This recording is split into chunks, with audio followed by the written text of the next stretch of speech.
जय हिंद, वंदे मातरम। साथियों आज हम ऐसे टॉपिक की बात करने वाले हैं जो कि यूपी बोर्ड हिंदी मीडियम में 100% आपके उससे क्वेश्चन आते हैं, जो कि आपका किरण आरेख। अगर आपने किरण आरेख सीख लिया है और आज तक हो सकता है कि आपने पढ़ लिया हो, तो अगर आप इस वीडियो पर आए हैं तो यहाँ पर आपको एक यूनिक और जबरदस्त कॉन्सेप्ट देखने को मिलेगा। इस कॉन्सेप्ट में आपको इतनी इजिली तरीके से, इतने आसान तरीके से याद करवा दिया जाएगा, सिर्फ और सिर्फ 30 से 40 मिनट में आप लाइफ टाइम कभी भूल नहीं पाएंगे।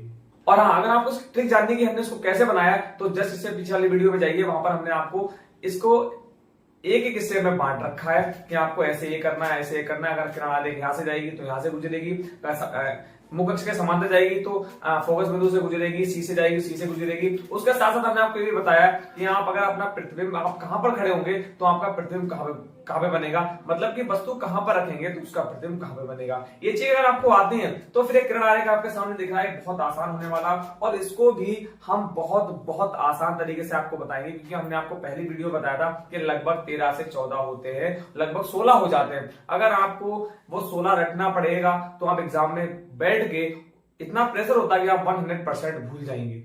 अगर आपको सीखना है और हमेशा अपने माइंड में सेव करना है कि आप बोर्ड एग्जाम में भी ना भूलें, सिर्फ एक बार रिवीजन से आपको सब कुछ याद आ जाए, तो वीडियो के अंत तक बने रहिएगा। यहाँ पर हमने आपको पहले बताया था कि हमारा टारगेट है कि आपको हिंदी बोर्ड में 95 प्लस मार्क्स ही लाने हैं, मतलब 95 प्लस मार्क्स ही आपको लाने हैं। और इसलिए हमने इसका नाम रखा था कि टारगेट ऑन 95। तो सबसे पहले हम बात करते हैं कि आपके जो आपको 6 डायग्राम दिख रहे हैं, 6 डायग्राम, इसमें से आपका 95% आता ही आता है, क्योंकि अगर इसमें से एक भी आ गया तो आपका 6 नंबर में मिलेगा। और इससे पहले हमने आपको ये बताया था कि इसी का जो छोटे भाई थे, मतलब जो इसी के पार्ट थे, वो भी आपके 3 नंबर में, 2 नंबर में या 1 नंबर में उसमें से आ सकता है। और इसमें से आपको जो बहुविकल्प होते हैं वो भी लगभग 4 से 5 देखने को मिल जाते हैं, आपकी बुक में भी दे रखे होंगे। और उसमें से 1 या 2 आपके क्वेश्चन पेपर में भी 100% रखा होता है। तो इसलिए आपके लिए ये वीडियो बहुत महत्वपूर्ण रहने वाली है। यदि आपने वीडियो नहीं देखी है तो मान के चले भाई कि आप प्रकाश के परावर्तन तथा अपवर्तन से बहुत कुछ खोने वाले हैं। आपने सब कुछ याद किया है, फिर भी आपके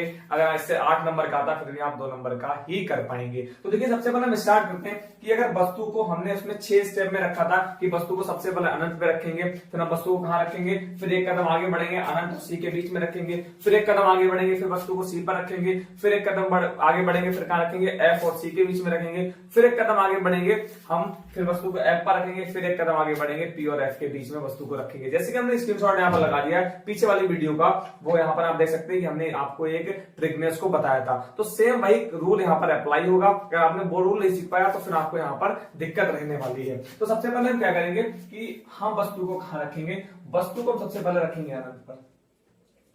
उसके बाद एक कदम आगे बढ़ेंगे, क्योंकि हमने आपको बताया कि स्टेप बाय स्टेप बताएंगे आपको, यहीं का इसी वीडियो में याद करवा देंगे। फिर एक कदम आगे बढ़ेंगे। एक कदम आगे बढ़ने का मतलब क्या है, जो बच्चे हमारे पीछे वाली वीडियो देख कर आए होंगे उनको क्लियर पता होगा एक कदम का मतलब हम क्या बोलना चाहते हैं और वस्तु को कहां पर रखना चाहते हैं। फिर एक कदम आगे बढ़ेंगे, मतलब सी और अनंत के बीच में वस्तु को रखेंगे। फिर हम क्या करेंगे, फिर हम एक कदम आगे बढ़ेंगे तो हमारी वस्तु कहां रखी जाएगी, हमारी वस्तु सी पर ही रखी जाएगी, क्योंकि अभी हमने बताया कि सबसे पहले वस्तु अनंत पर रखी जाएगी। फिर हमें बढ़ना है एक कदम आगे। एक कदम आगे बढ़ने का मतलब कि आपको सी और अनंत के बीच में आना। फिर एक कदम आगे बढ़ना, आप खुद देखें, एक कदम आगे बढ़ने का मतलब कि आप सी पर आएंगे, तो यहां पर मैं सी पे पहुंचा दिया। अब आप फिर एक कदम आगे बढ़ेंगे तो आप कहां पहुंच जाएंगे, आप एफ और सी के बीच में पहुंच जाएंगे। फिर आपको क्या करना है, फिर आपको एक कदम आगे बढ़ना है। एक कदम आगे बढ़ेंगे फिर आप कहां जाएंगे, एफ पर आ जाएंगे, जैसे कि हम यहाँ पर वस्तु को रखेंगे। फिर हमें क्या करना है, फिर एक कदम आगे बढ़ना है, फिर हमारी वस्तु कहां पहुंच जाएगी, फिर हमारी वस्तु पहुंच जाएगी यहाँ पर पी और एफ पर हमारी वस्तु पहुंच जाएगी। अब मन में सवाल आता होगा कि भैया एक कदम यदि हम और आगे बढ़ जाए, मतलब पी पर पहुंच जाए, तो क्या हम दिखाई देंगे। बिल्कुल सही। आप मुझे खुद बताइए, अगर आपके सामने शीशा लगा हुआ है, जो आप सुबह उठ के अपनी शक्ल देखते हैं, अगर आप शीशे पे ही खड़े हो जाएंगे, क्या अपना चेहरा देख पाओगे, बिल्कुल भी नहीं देख पाओगे। तो वही कंडीशन है अप्लाई होती। अगर आप शीशे पे ही खड़े हो जाएंगे तो आपको अपना चेहरा नहीं दिखेगा, मतलब आपका प्रतिबिंब बनेगा ही नहीं, ऐसे मान के चले।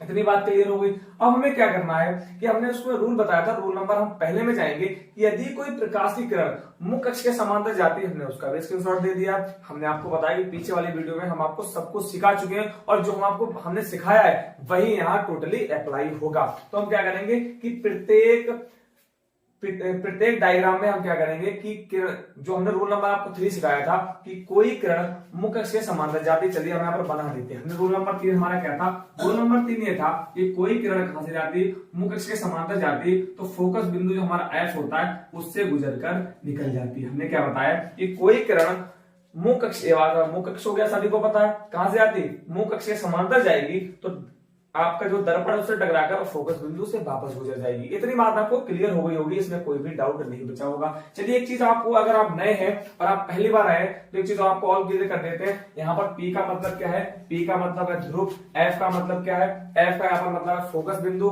और C का मतलब क्या है, C का मतलब है वक्रता केंद्र, और जो आपको लाइन दिख रही है इसको हम बोलते हैं मुख्य अक्ष। इतना क्लियर हो गया होगा। अब रूल नंबर 3 हमने आपको इधर बता दिया, अब वही प्रत्येक डायग्राम में हम अप्लाई करेंगे। तो सबसे पहले हम क्या करते हैं कि यदि कोई किरण मुख्य अक्ष के समांतर जाएगी तो कहां से, दर्पण से टकराकर और फोकस बिंदु से गुजर जाएगी। इतनी बात क्लियर होगी। हाँ, इससे पहले हम एक चीज और क्लियर करते हैं जो कि बहुत महत्वपूर्ण है कि यदि हमने आपको ये भी बताया था कि हम उसमें यदि वस्तु को अनंत पर रखेंगे तो उसका प्रतिबिंब कहां बनेगा, वस्तु को C पर रखेंगे तो उसका प्रतिबिंब कहां बनेगा, वस्तु को F पर रखेंगे तो उसका प्रतिबिंब कहां बनेगा, अगर वस्तु को F और C के बीच में रखेंगे तो उसका प्रतिबिंब कहां बनेगा। मतलब कि यदि हम शीशे के सामने कहां खड़े होते हैं तो हमारा प्रतिबिंब अंदर कहां बनता है, तो सबसे पहले प्रतिबिंब बनाएंगे, उसके बाद ही किरण आरेख करेंगे जिससे कि आपको वहां पर कोई भी दिक्कत ना हो।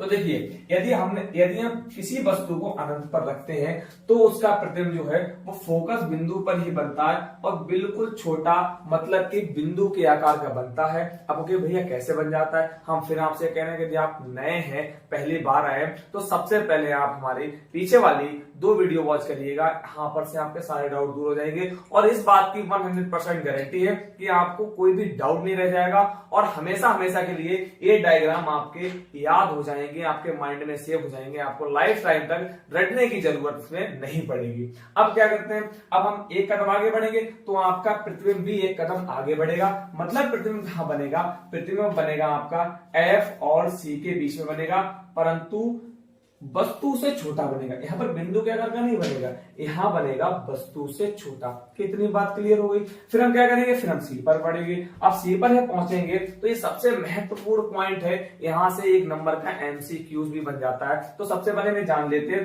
कि प्रतिबिंब कहां बनेगा। प्रतिबिंब बनेगा हमारा C पर ही और नीचे की ओर वस्तु के बराबर बनेगा। इसमें क्वेश्चन क्या दे दिया जाता है, आपको क्वेश्चन इसमें दे दिया जाएगा कि 1 नंबर में जो आपका MCQ है, बहुविकल्प जिसको बोलते हैं, यदि वस्तु को हम C पर रखते हैं तो वस्तु का प्रतिबिंब कहां पर बनेगा, उसका आकार तथा स्थिति बताइए। आपको बहुविकल्प ऑप्शन दे रखे होंगे ABCD करके, तो आपको यहाँ पर याद रखना है कि C पर ही बनेगा, बराबर मात्रा में बनेगा और नीचे बराबर बनेगा, और कैसा बनेगा, नीचे बनेगा। इतनी बात क्लियर हो गई होगी, इसमें कोई भी डाउट आपको नहीं रहेगा होगा। अब हम बात करते हैं कि यदि हम वस्तु को F और C के बीच में बनेंगे, फिर हम एक कदम आगे बढ़ेंगे। मतलब कि हमारा प्रतिबिंब जो है वो बनेगा C तथा अनंत के बीच में, और वस्तु से भैया कैसा बनेगा, बड़ा बनेगा। इतनी बात क्लियर हो गई, कोई भी डाउट नहीं है। कोई भी डाउट है तो भाई एक बार कमेंट में मुझे जरूर से बताइएगा कि भैया मुझे ये डाउट है, और इसमें अगर ये डाउट हमारा सॉल्व नहीं हुआ तो आगे क्वेश्चन करने में दिक्कत होगी, क्योंकि यहां से बहुत डीपली बहुत जबरदस्त क्वेश्चन बनते हैं। मान के चलें कि प्रकाश का अपवर्तन तथा परावर्तन की पूरी बॉडी है आपको सिखा रहे हैं, और बॉडी के पार्ट हमने पीछे वाली वीडियो में बताई थी। हम इस बार इसलिए बोल रहे हैं कि पीछे वाली वीडियो आप वॉच करिए, क्योंकि वो इससे ज्यादा इंपॉर्टेंट है भाई, क्योंकि अगर आपको ये सीखना है तो वो आपको वॉच ही करनी पड़ेगी। अब बात करते हैं कि यदि वस्तु F पर रखी, तो वस्तु को जब F पर रखेंगे तो हमारा प्रतिबिंब जो है वो अनंत पर बनेगा। कहां बनेगा, हमारा जो प्रतिबिंब कहां बनेगा, अनंत में बनेगा। तो इतनी बात क्लियर हो गई। अब इसकी हम करेंगे बिल्कुल लास्ट में बात। क्यों करेंगे, क्योंकि इससे थोड़ा सा 5 से कुछ हटके है, इसलिए हम इसके लास्ट में बात करेंगे, इससे आपको कोई भी डाउट, कोई भी कंफ्यूजन यहाँ पर ना रहे। अब हम किरण आरेख की बात करते हैं, तो सामने हम मुख्य अक्ष के समांतर ले जाएंगे, और प्रत्येक स्थिति में क्या होगा, प्रत्येक स्थिति में जो हमारी किरण है वो फोकस बिंदु से गुजरती हुई वापस निकल जाएगी। क्या इतनी बात क्लियर हो गई। प्रत्येक स्थिति में फोकस बिंदु से गुजरती हुई वापस निकल जाएगी। अब बात करते हैं, फिर से यहीं से जाएंगे तो हम यहाँ से, और इसको हम इस तरह से खींच देते हैं। उसके बाद फिर से डायग्राम में यही करेंगे हम कि समांतर जाएगी, और यहां से इस तरह से प्रतिबिंब से टकराते हुए और फोकस बिंदु से गुजरते हुए प्रतिबिंब से टकराएगी। अब बात करते हैं अनंत की, तो यहां से जाएगी और फोकस बिंदु से गुजरते हुए पता नहीं कहां निकल जाएगी, क्योंकि अनंत का कोई भी अंत नहीं है, इसलिए हम इसमें काट के आपको नहीं दिखा सकते हैं। अगर आपको यहाँ पर दिख रहा है, जब दूसरी किरण बनाएंगे तो आपको समझ आ जाएगा हाँ भैया आप ठीक कह रहे थे। कि इतनी बात, अगर आपको लाइन टेढ़ी दिख रही तो वो थोड़ी सी हमारे पास स्केल का प्रयोग नहीं कर पा रहे हैं, और आप स्केल का प्रयोग करेंगे तो आपको लाइन बिल्कुल सीधी दिखेगी, वहां पर आपको कोई भी दिक्कत नहीं रहने वाली। अब सबसे बड़ी समस्या आती है कि भैया दूसरी लाइन कहां से खींचेगी। इतना आपको हर डायग्राम में बनाना आपने देखा होगा कि यहाँ पर जैसा आपका ये डायग्राम वैसा ये वैसा, मतलब लगभग सभी डायग्राम आपको एक जैसे दिखने होंगे। अगर आपको किरण आरेख बनाना है तो पहली प्रकाश की किरण आपको मुख्य अक्ष के समांतर भेजनी और किससे निकल फोकस बिंदु से गुजरते हुए वापस निकल जाएगी। अब सबसे महत्वपूर्ण पॉइंट आपको याद रखना है, वो क्या है वो समझिए पहले। वो ये है कि आपने यहां से यहां तक सब में प्रकाश की किरण को देखा होगा। प्रत्येक पॉइंट में क्या हो रहा है कि जो किरण है वो प्रतिबिंब से ही टकराकर जा रही है। वो कहां से, वो प्रतिबिंब से ही टकराकर जा रही है। आप प्रत्येक पॉइंट में देखिएगा कहां से, प्रतिबिंब से ही टकराकर जा रही है, मतलब इसके सिरे से ही टकराकर जा रही है प्रत्येक पॉइंट में। तो आपको यहां से टकराकर ही भेजनी है। कि इतनी बात क्लियर हो गई। अगर आपने फोकस बिंदु से तो गुजारा, आपने माइंड में सेव कर लिया कि भैया ने बताया था कि कोई प्रकाश किरण मुख्य अक्ष के समांतर जाती है तो फोकस बिंदु से गुजरती है। आपने कहा ठीक है भैया, इतनी बात क्लियर होगी। एग्जाम में बैठे आपको यही नहीं पता है, अब गुजरेगी कहां से भाई, जहां पर आपका, क्योंकि इसका रूल क्या होता है कि यदि दोनों किरणें एक दूसरे को जहां पर काटेंगी वहां पर आपका प्रतिबिंब बनेगा। अब काटेंगी तो कहां पर भाई, पहली किरण आपको यहां पर काट देगी। क्यों? क्योंकि आपको रूल हमने बताया था कि यदि कोई प्रकाश की कोई वस्तु का हमारा सी पर रखते हैं तो उसका प्रतिबिंब सी पर ही बराबर बनता है, नीचे कोण बनता है। इतनी बात तो आपको क्लियर थी। अब अगर आपने मान लो कि इसको यहां से यहां तक ले गए, इसको आप यहां से ले जाएंगे, जैसे कि थोड़ी देर के लिए आप रफली डायग्राम बना लेते हैं।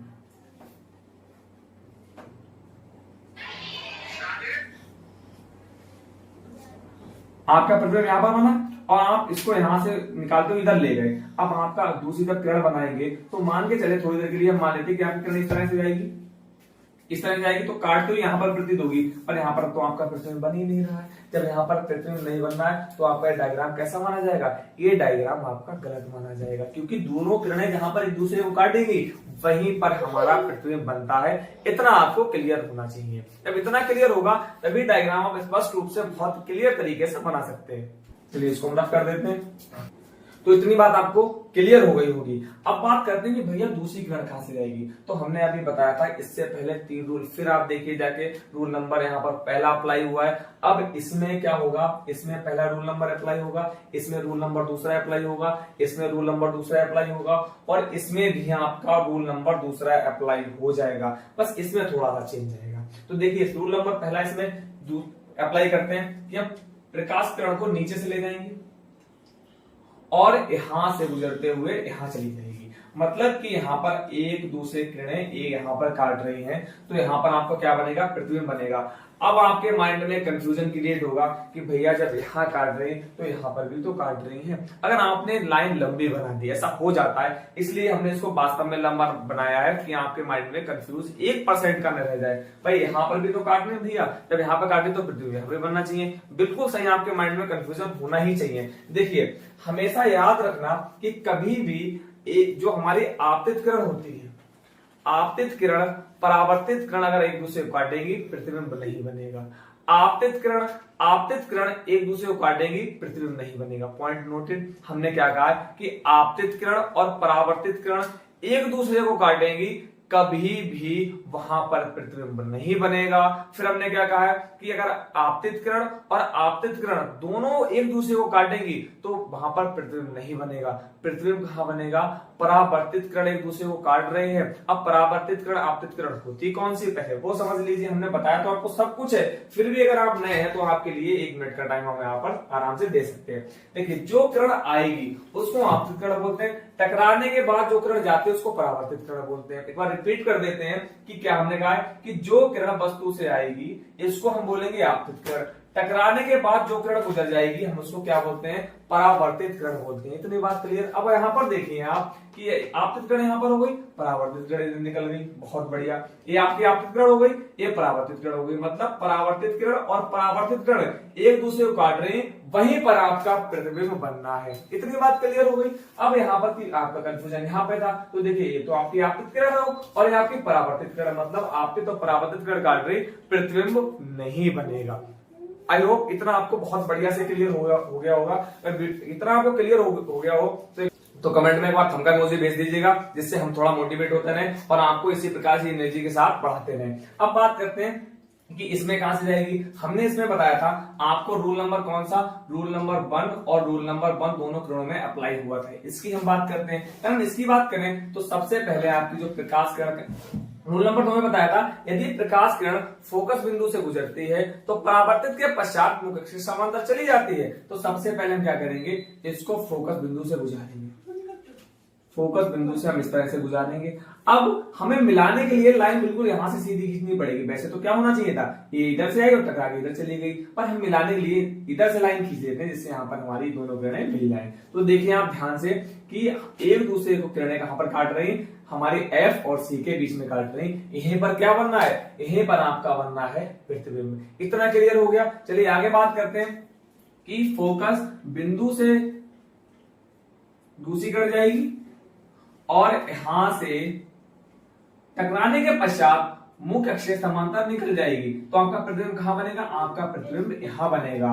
तो यहां पर रूल नंबर कौन सा, पहला अप्लाई हुआ और यहां पर दूसरा अप्लाई हुआ। यहां पर भी पहला और दूसरा। देखिए रूल नंबर आपने सीख लिया तो फिर कोई दिक्कत नहीं। यहां पर बात करते हैं तो आपकी पहले किरण कहां जाएगी, आपकी सबसे यहां हम जाएंगे, F पर जाएंगे, उसके बाद इससे हमारे मुख्य अक्ष के समांतर गुजर जाएगी, तब यहाँ पर हमारा प्रतिबिंब बनेगा। तो उसका एक नियम और है, वो हम आपको इसलिए नहीं बता रहे क्योंकि आपको कंफ्यूजन भी क्रिएट हो सकता है। आपकी किताब में रखा होगा, उससे कोई दिक्कत नहीं। आप इस तरह से बनाएंगे तो 100% बिल्कुल ठीक तरीका आप इस तरह से बना सकते हैं। रूल नंबर 5 की बात करेंगे। देखिए तो इसमें क्या होगा, अगर आप इससे भेजेंगे तो F से तो काटेगा नहीं क्योंकि F पर ही है। तो इसमें रूल नंबर पहला और रूल नंबर तीसरा अप्लाई हुआ। रूल नंबर भैया तीसरा क्या, एक बार बता दीजिएगा। रूल नंबर तीसरा ये, यदि कोई प्रकाश की किरण वक्रता केंद्र से जाती है तो परावर्तित के पश्चात वह बिल्कुल सीधी निकल जाती है। तो देखिए क्या होगा, यहाँ पर हमारी उधर किरण जाएगी और यहां से वक्रता केंद्र से किरण जाएगी और यहां से टकराएगी। टकराने के बाद में ये बिल्कुल ऐसे ही आपकी किरण निकल जाएगी। यहाँ पर आप देख सकते हैं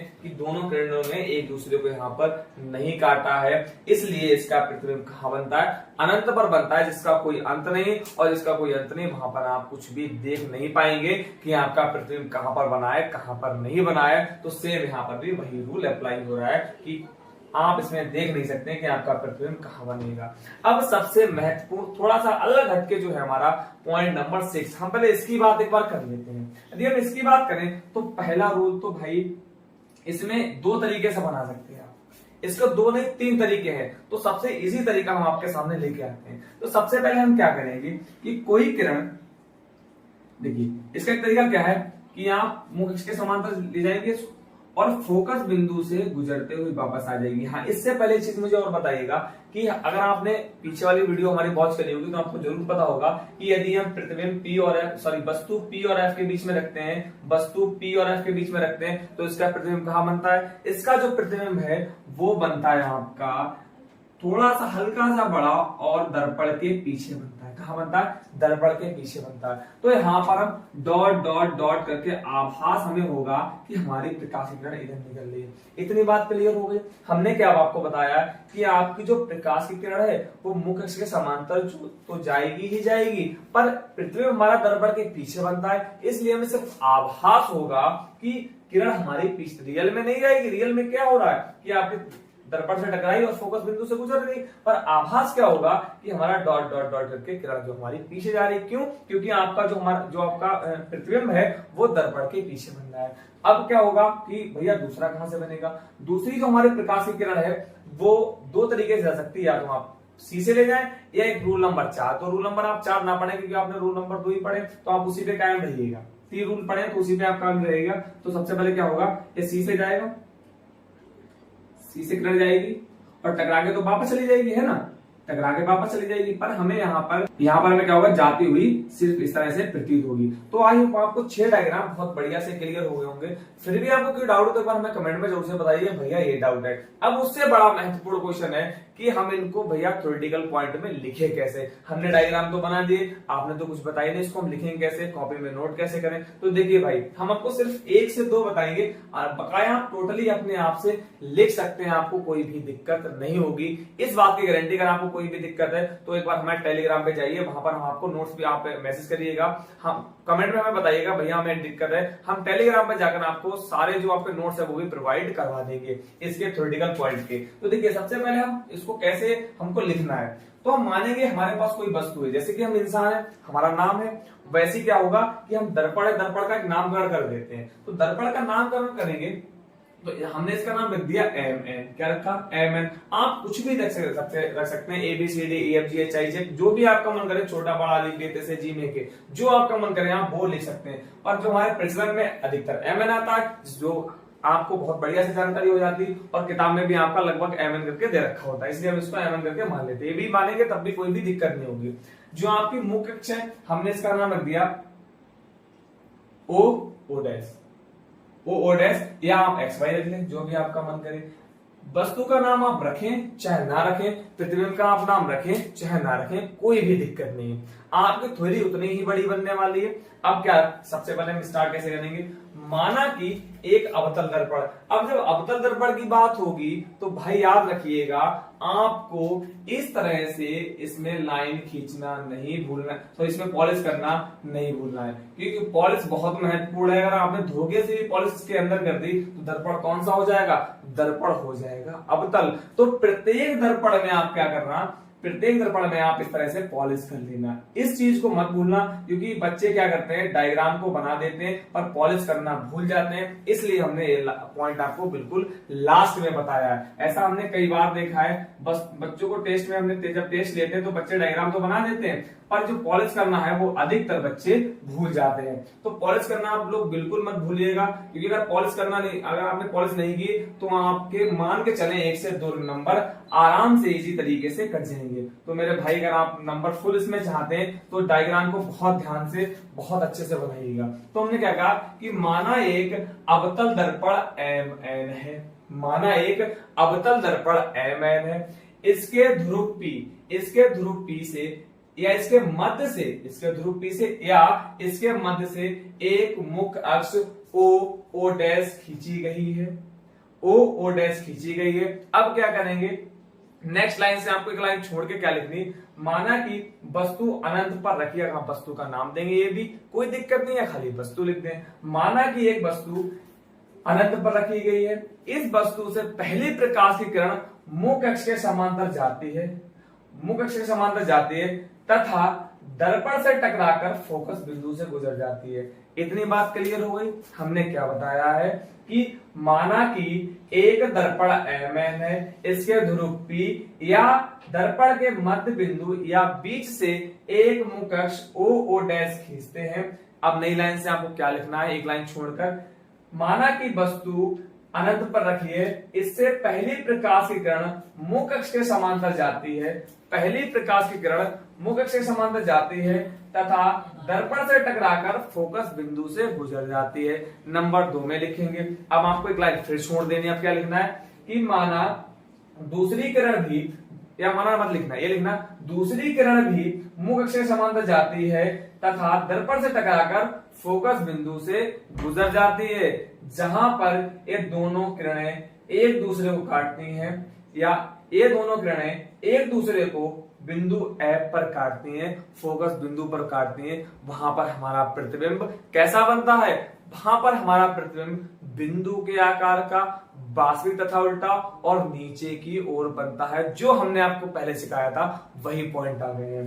अब क्या करना है, नीचे बिल्कुल जब इतना लिखने के बाद में आपको प्यारा सा बॉक्स बनाना है। उस बॉक्स में आपको 3 पॉइंट लिखने। पहला पॉइंट आपको लिखना आकार या स्थिति, जो भी आपका मन करे, या पहले स्थिति लिख लेना, आकार, स्थिति और प्राकृति, इतने पॉइंट आपको लिखने हैं। आकार में आपको पता कैसा बनेगा, बिंदु के आकार का। स्थिति कैसी होगी, F फोकस बिंदु F नीचे की ओर और प्रकृति आपकी कैसी होगी, वास्तविक तथा आभासी। चलिए हम एक बार इसकी बात करते हैं, तो आपका अगर कोई भी 1-2% डाउट रह गया होगा वो भी आपका दूर हो जाएगा। तो देखिए हमने इसमें भी क्या करेंगे, वही नामकरण करना, एम एन हो गया, यहाँ पर O और O डैश हो गया।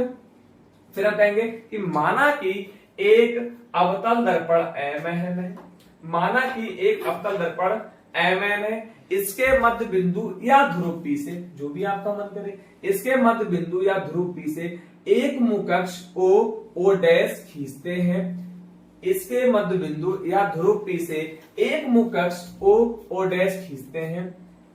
अब आप क्या करेंगे, एक लाइन छोड़ के नेक्स्ट लाइन से क्या लिखेंगे कि माना वस्तु वक्रता केंद्र तथा अनंत के बीच में रखी हुई है, वस्तु से पहली प्रकाश की किरण मुख अक्ष के समांतर है, मुख अक्ष के इसके समांतर भेजते हैं, पहली प्रकाश की किरण मुख अक्ष के समांतर भेजते हैं तथा दर्पण से टकराकर फोकस बिंदु से गुजर जाती है। फिर आपको लिखना है उसके आगे, तथा दूसरी किरण फोकस बिंदु से भेजते हैं तथा दर्पण से टकराकर मुख अक्ष के समांतर निकल जाती है।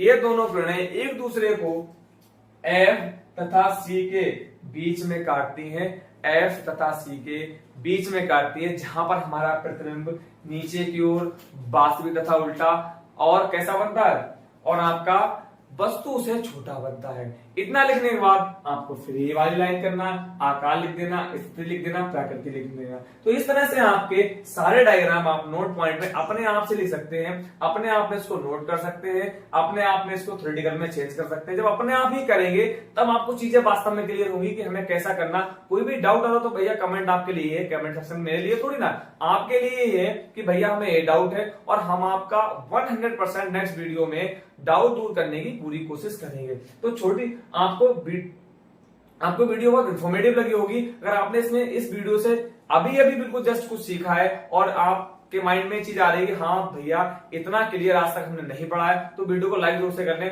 और चैनल को सब्सक्राइब करने, क्योंकि हमारी रात शाम 8 बजे वीडियो आपको डेली प्रोवाइड करवाई जाती है। और यदि आप नए आए हो तो चैनल को सब्सक्राइब जरूर से कर लीजिएगा। और हाँ, डिस्क्रिप्शन में हमने टेलीग्राम का लिंक दे रखा है, वहां पर हम अगर आपको कोई भी डाउट होता है वो नोट्स आपको प्रोवाइड करवा देते हैं कि आपको कुछ भी नहीं लिख मिल रहा है, वहां पर हम आपको वीडियो का लिंक भी डेली प्रोवाइड करवा देते हैं। Thank you very much.